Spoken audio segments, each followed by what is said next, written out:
أعوذ بالله من الشيطان الرجيم بسم الله الرحمن الرحيم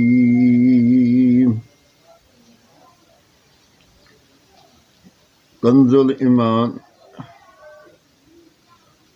سورۃ بقرہ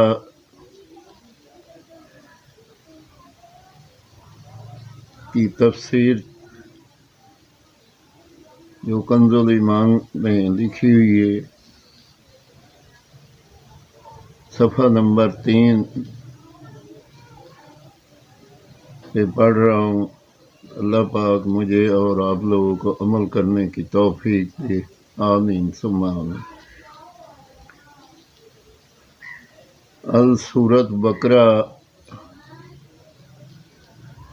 سورۃ بقرہ مدنی ہے، اس میں 286 آیتیں اور 40 رکوع ہیں۔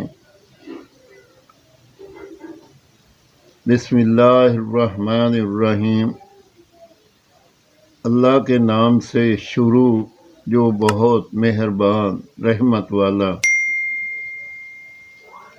الف لام میم،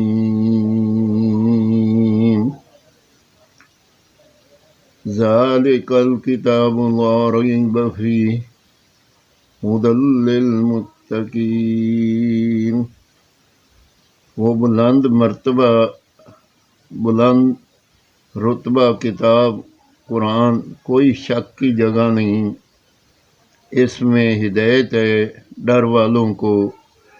الذین یؤمنون بالغیب ویقیمون الصلاۃ ومما رزقناہم ینفقون۔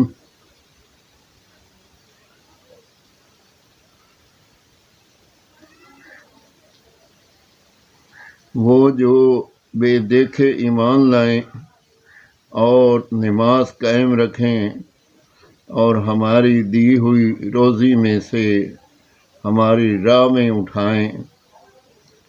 والذین یؤمنون بما انزل الیک وما انزل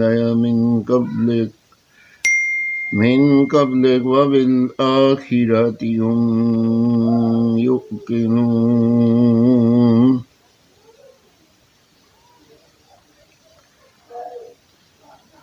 اور وہ کہ ایمان لائے اس پر جو اے محبوب تمہاری طرف اترا اور جو تم سے پہلے اترا، اور آخرت پر یقین رکھیں۔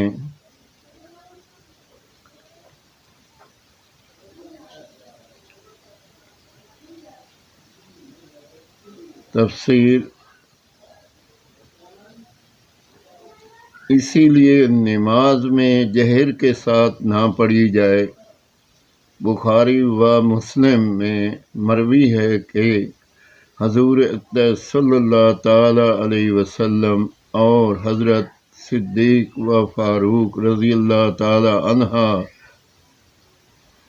الحمدللہ رب العالمین سے شروع فرماتے تھے، مسئلہ تراویح میں جو ختم کیا جاتا ہے اس میں کہیں ایک مرتبہ بسم اللہ جہر کے ساتھ ضرور پڑھی جائے تاکہ ایک آیت باقی نہ رہ جائے۔ مسئلہ قرآن پاک کی ہر صورت بسم اللہ سے شروع کی جائے سوائے سورۃ برات کے۔ مسئلہ سورۃ نمل میں آیت سجدہ کے بعد جو بسم اللہ سے شروع کرنا مستحب ہے، ناجائز کام پر بسم اللہ پڑھنا ممنوع ہے۔ سورۃ فاتحہ کے مضامین اسی صورت میں اللہ تعالیٰ کی حمد و ثناء، یوبیت، رحمت، ملکیت، استحقاق، عبادت، توقیق، خیر، بندوں کی ہدایت، توجہ الہی، اللہ، اختصاص، عبادت، استعانت، طلب، رشد، آداب دعا صالحین کے حال سے موافقت گمراہوں میں تسمیہ کی طرح حمد الہی بجا لانا چاہیے۔ مسئلہ کبھی حمد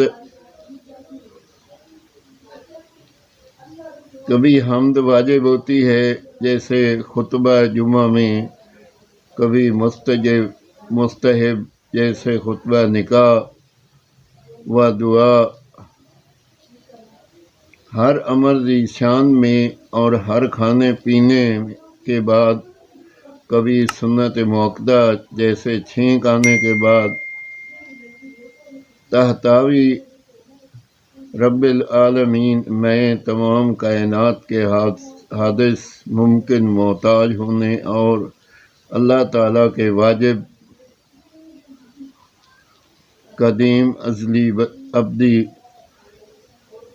حی و قیوم قادر علیم ہونے کی طرف اشارہ ہے، جن کو رب العالمین مستلزم ہے۔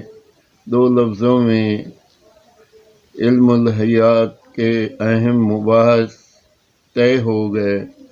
مالک یوم الدین، ملک کے ظہور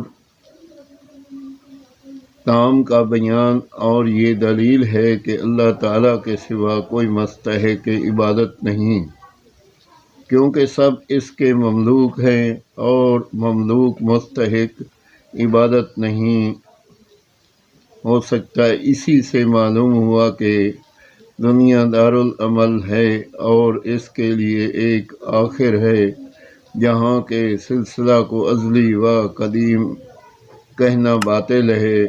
اختتام دنیا کے بعد ایک جزا کا دن ہے، اس سے تناسخ باطل ہو گیا۔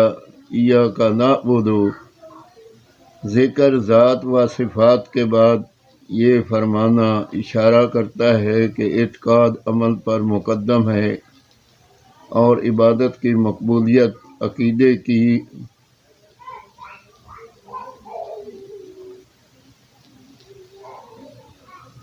صحت پر موقوف ہے۔ مسئلہ نعبد کے صیغہ جمع سے ادا با جماعت بھی مستفاد ہوتی ہے، اور یہ بھی کہ عوام کی عبادتیں محبوبوں اور مقبولوں کی عبادتوں کے ساتھ درجہ قبول پاتی ہیں۔ مسئلہ اس میں رد شرک بھی ہے کہ اللہ تعالیٰ کے سوا عبادت کسی کے لیے نہیں ہو سکتی۔ ایاک نستعین میں یہ تعلیم فرمائی کہ استعانت خواہ بواسطہ ہو یا بے واسطہ، ہر طرح اللہ کے ساتھ خاص ہے۔ حقیقی مستعان وہی ہے، باقی آلات و خدام واجبات و احباب وغیرہ سب اون الہی کے مظہر